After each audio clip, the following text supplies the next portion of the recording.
This is about TNA wrestling, and I'd like to see the return of Monty Brown as the Alpha Male and Chris Harris. Now, there is a few ideas for the way I'd like to see Chris Harris come back.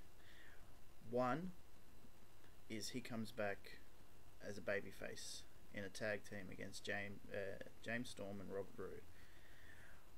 There's another way of doing this though, which I think would work really great, is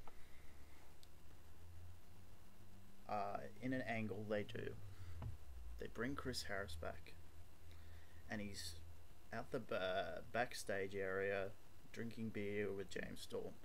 Robert Roode comes along and says, "Hey, we have a match. What are you doing drinking with this moron or whatever?" This leads to a few more of these types of encounters, for instance, or they could simply just go into a situation where one week Chris Harris teams with James Storm again to reunite AMW for one night only, and the big promotion about this: one night only, the return of AMW, America's Most Wanted,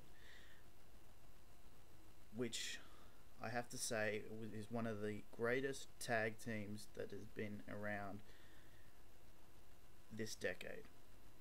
Face it, without AMW there would not have been tag team wrestling this decade. WWE didn't do hardly anything with tag teams. They've just broken up Crime Time for no real reason. Okay, and then the following week, Beer Money has a tag team match, both with the same tag team. Say the Motor City Machine Guns, or I don't know, someone else, the Young Bucks, someone, or just two random guys put together for no reason. Another way you could accommodate Monty Brown coming back. I think the best way to bring Monty Brown back is as a heel, saying, "What am I doing back here? Why wouldn't the WWE promote me or whatever?" Then, or he could come back and pounce, I don't know, the Pope, because they have them two have history together in WWE. They were a team together, and they're both on the free market. They could bring the Monty Brown as a babyface maybe, and team them together again. But probably the better idea is to bring him in as a singles, even in a surprise format against the problem everyone seems to have a problem with, Rob Terry. Now, I think Rob Terry is countering way too much heat.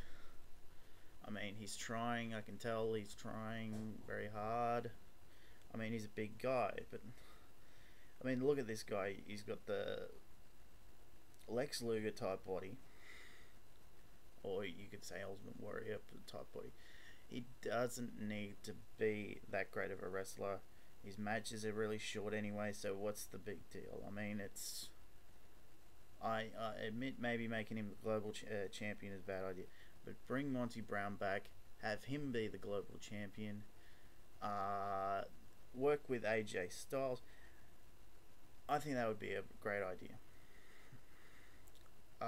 And obviously, I entirely agree with this. A lot of people are saying Abyss needs to turn heel. I agree. The best way I think to do it is have him turn heel on Hulk Hogan. In another tag team match, him and Hulk team up, or Hulk interferes with the match, screws everything up for Abyss, and Abyss just grabs Hogan, choke slams him, takes that ridiculous ring thing off, which is supposed to give him superpowers. What the hell? I'm watching TNA, I'm not watching WWE, which is... Anyway, he takes the ring off, throws it down at Hogan, and does the thing that he used to do, and maybe even bring James Mitchell's back as his manager. He stops talking. He just he's not talking anymore. Everything goes through James Mitchell again. that I think is when Abyss was at his best. Was when he had James Mitchell by his side. Alright, that's it from me. Hopefully there'll be some more videos later on. I don't know. Anyway, bye.